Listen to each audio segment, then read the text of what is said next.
Alright, so I finally soldered up the power and mounted the boards. I changed the layout just a little bit. I found a nicer power connector there. This is a little line filter power switch. There's a fuse in it also. And then that's just connected to the board, the power supply board for 12 volts and 5 volts. This came out of a DVD player, and since there's a fuse in here, I removed the fuse holder from here. It was broken off anyways, and I'm using the fuse holder's terminals for the power switch, so it's opening and closing what was the fuse on this board. And if you look underneath the board, the power coming in is directly connected to black wire, goes this way, and then to that jumper there. The red wire goes to that jumper there. So there's really no reason to have this end of the board. It was probably just for configuration of different uses when it was originally made. So right now I should be able to plug it in and turn the switch on, and get 5 volts and 12 volts out of here. And that's about as far as I can go today for soldering. Here's the what's left of my iron. This is the part that's inside of the tip. It goes in here. And it just stopped getting warm, and I unthreaded it to see what the problem was, and the tip had cracked off. It's a little ceramic tip with an element in it, and it just was cracked. So I had to order another one of those. And that's it for now. Maybe we can try hooking up the TV. Okay, I'm going to plug it in for the first time. And nothing's hooked up except power supply, and the ends are terminated right here. So I should just see nothing happen. I'm going to check the voltages. Okay.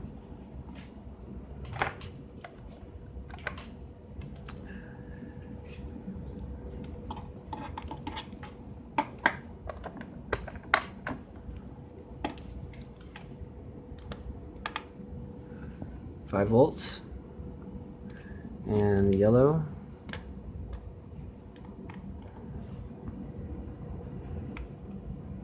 11 volts, something like that. This switch here should turn it off. See if there's still power.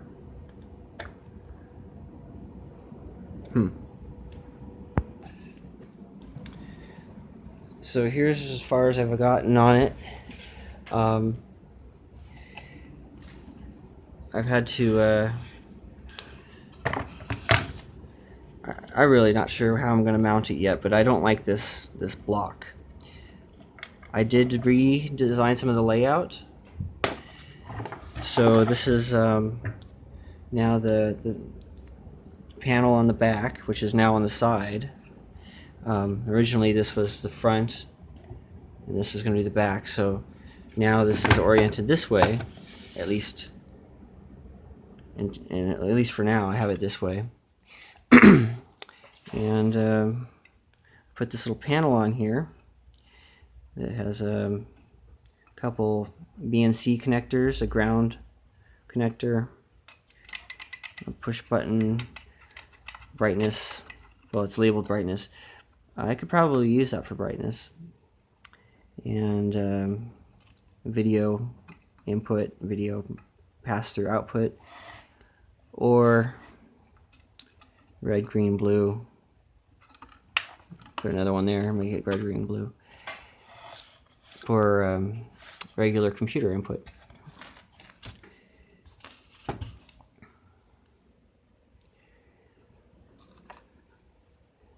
So you can kind of see how I'm struggling with the mounting. I really have no idea what I like best with this. This little power supply board didn't seem to like the amount of current this was pulling. I thought 5 volts would work fine, but when I connect it up to the display, the voltage drops down to around a volt and it starts acting weird. So the power supply might not be functional, or I might just be using too much power. And then this is the main switch. Well, the main switch over here, and then the second main switch. It is wired up through the fuse, or where the fuse would have gone there. Since this already has a fuse, I'm not going to use this one here. I guess I could turn it on. I have it hooked up to a pattern generator.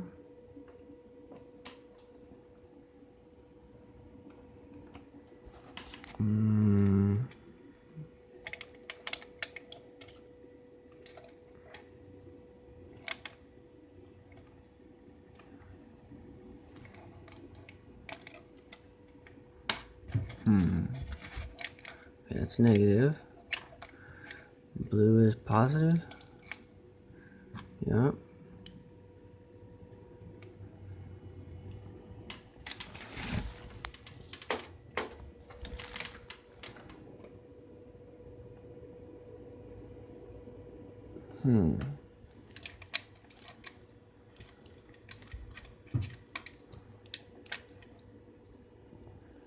Now why isn't it turning on? Okay, here's the first image.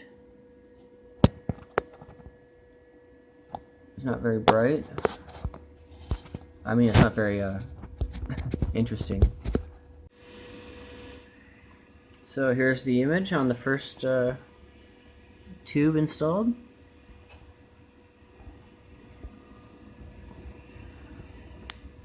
It's kind of difficult to get a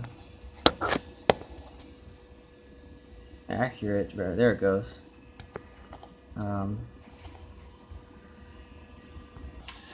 But that's the color bars. Look at the multi-burst.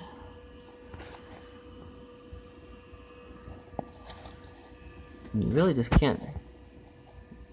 Oh, there. It's hard to see it on this camera because it sucks, but. So here's the convergence. Here's the convergence test pattern. It's a bunch of little dots, and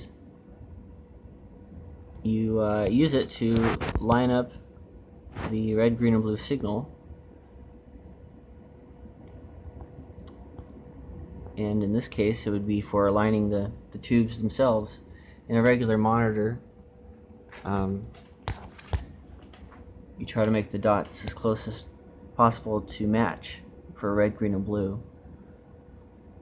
And when they're perfectly on top of each other, they look white. So right now there's nothing to really look at or do, but that's what that's for. Here's the window. Okay, so I've spent some time thinking about my other design, and I drew it out here on a piece of paper, close to exactly what I'm hoping to build. Something like this would need to have some things custom made, such as the PCB, the circuit board for the electronics. I would have to have something made to fit in that space and drive all these electronics. The original parts for the first one I'm working on, I'm just going to use the boards that the viewfinders came with. These boards are fine for a larger TV, but if I want to make it portable, I need to take this electronics and the electronics to handle all the video processing and put that on a single board. And I'm sure that's pretty easily done nowadays with some PCB CAD software and the design I want, I could probably get it to fit into something this size. This is actual size layout here. So these are the tubes I want to use for this one here. They are identical. This one has the front mount taken off, and it is a round tube. How this design works a little bit different than the other for the arrangement of the tubes is the red and blue are facing the same direction as the green, and there will be a mirror here and a mirror here which reflect the light from the tube into the center of the cube, and it's combined that way. If I wanted to make this a little bit smaller, I could have this gun closer, but that would also mean that this had to be closer, and this is about the limitation. I would still be limited on the physical size of this PCB, and I'm not that far ahead in the project yet, but this is what I want to maybe have done a year from now.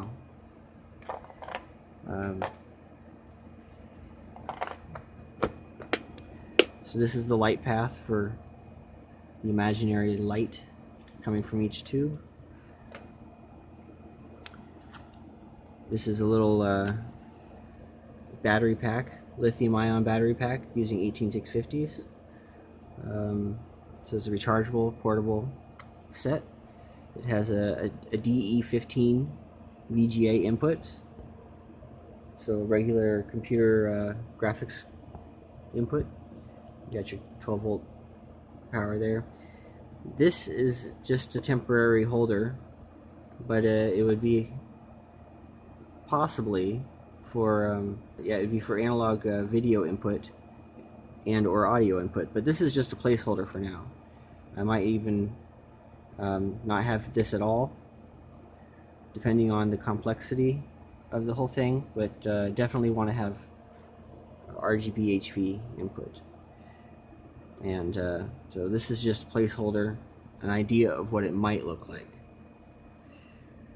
And then this is what you would see from the front. That would actually be the image of the screen you would see. And from this point, it would probably be like right there, maybe a little further back. So it's a pretty small image. It's going to be great. It'll almost be small enough that you can take it to class with you and hide it under the desk.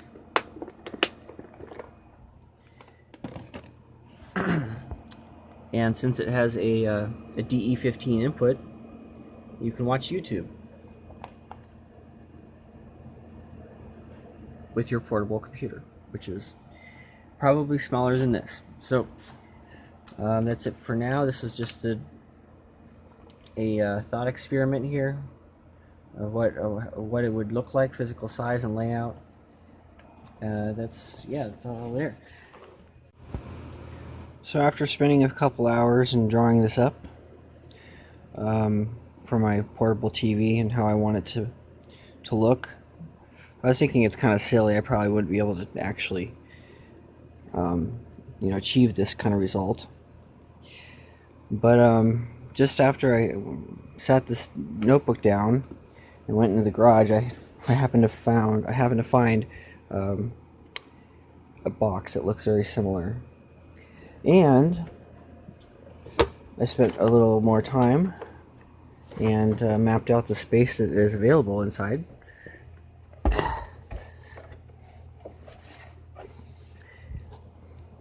it might actually work. So this is what I had imagined, and then so see, that's the cube. These are the little pretend CRTs, and I cut them to the right length, but I didn't measure the width or anything. And so there is just enough room. If I need, I can take this thing out and get a little bit more room there. which I might do, or move everything forward a little bit because there's still quite a bit of space in the front there. So it's definitely doable. And then the power supply is already built in, so I don't have to worry about that. And there's even some room there, possibly, for a battery. I don't know. And I imagined a fan. There's a fan. So I don't know if this was in the back of my mind when I was drawing it or what, but this is pretty close. And that would be the viewing cube. You'd view it from here. Those are pretend mirrors. And this is the pretend light path. And for this to work, these have to be the exact same distance from the surface of the tube to the surface of the cube. That distance has to be exactly the same. But yeah, there's a possibility there. I like it.